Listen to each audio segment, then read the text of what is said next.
Good evening. Just moments ago, I spoke with George W. Bush and congratulated him on becoming the 43rd President of the United States. And I promised him that I wouldn't call him back this time. I offered to meet with him as soon as possible so that we can start to heal the divisions of the campaign and the contest through which we've just passed. Almost a century and a half ago, Senator Stephen Douglas told Abraham Lincoln, who had just defeated him for the presidency, "Partisan feeling must yield to patriotism." I'm with you, Mr. President, and God bless you. Well, in that same spirit, I say to President-elect Bush that what remains of partisan rancor must now be put aside, and may God bless his stewardship of this country. Neither he nor I anticipated this long and difficult road. Certainly neither of us wanted it to happen. Yet it came, and now it has ended, resolved as it must be resolved through the honored institutions of our democracy. Over the library of one of our great law schools is inscribed the motto, "Not under man, but under God and law." That's the ruling principle of American freedom, the source of our democratic liberties. I've tried to make it my guide throughout this contest, as it has guided America's deliberations of all the complex issues of the past 5 weeks. Now the U.S. Supreme Court has spoken. Let there be no doubt, while I strongly disagree with the court's decision, I accept it. I accept the finality of this outcome, which will be ratified next Monday in the Electoral College. And tonight, for the sake of our unity as a people and the strength of our democracy, I offer my concession. I also accept my responsibility, which I will discharge unconditionally, to honor the new president-elect and do everything possible to help him bring Americans together in fulfillment of the great vision that our Declaration of Independence defines and that our Constitution affirms and defends. Let me say how grateful I am to all those who supported me and supported the cause for which we have fought. Tipper and I feel a deep gratitude to Joe and Hadassah Lieberman, who brought passion and high purpose to our partnership and opened new doors, not just for our campaign, but for our country.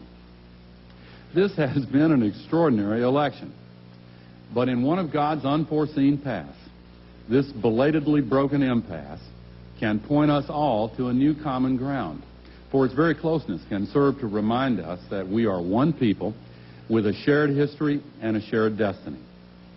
Indeed, that history gives us many examples of contests as hotly debated, as fiercely fought, with their own challenges to the popular will.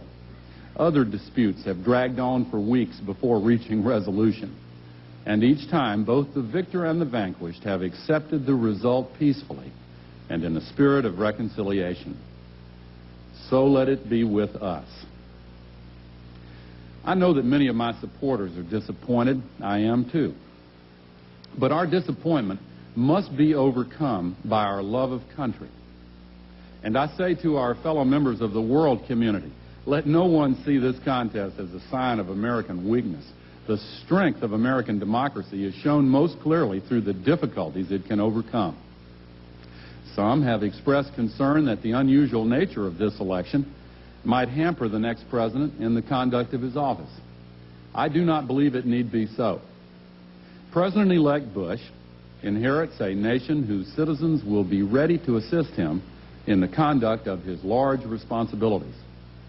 I personally will be at his disposal, and I call on all Americans. I particularly urge all who stood with us to unite behind our next president. This is America. Just as we fight hard when the stakes are high, we close ranks and come together when the contest is done.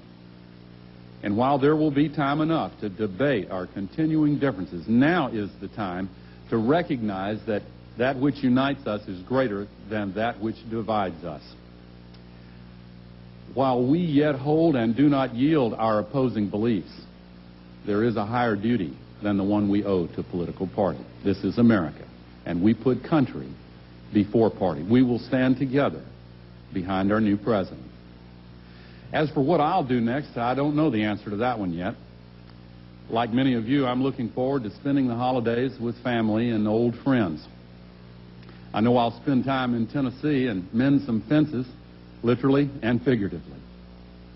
Some have asked whether I have any regrets, and I do have one regret, that I didn't get the chance to stay and fight for the American people over the next 4 years, especially for those who need burdens lifted and barriers removed, especially for those who feel their voices have not been heard. I heard you, and I will not forget. I've seen America in this campaign, and I like what I see. It's worth fighting for, and that's a fight I'll never stop. As for the battle that ends tonight, I do believe, as my father once said, that no matter how hard the loss, defeat may serve as well as victory to shake the soul and let the glory out.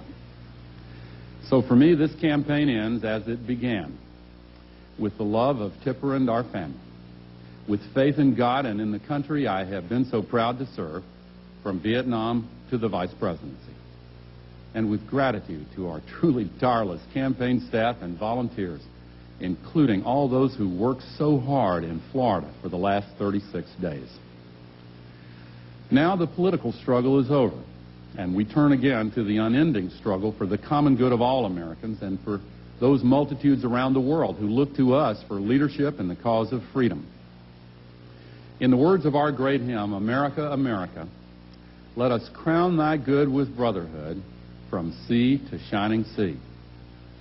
And now, my friends, in a phrase I once addressed to others, it's time for me to go.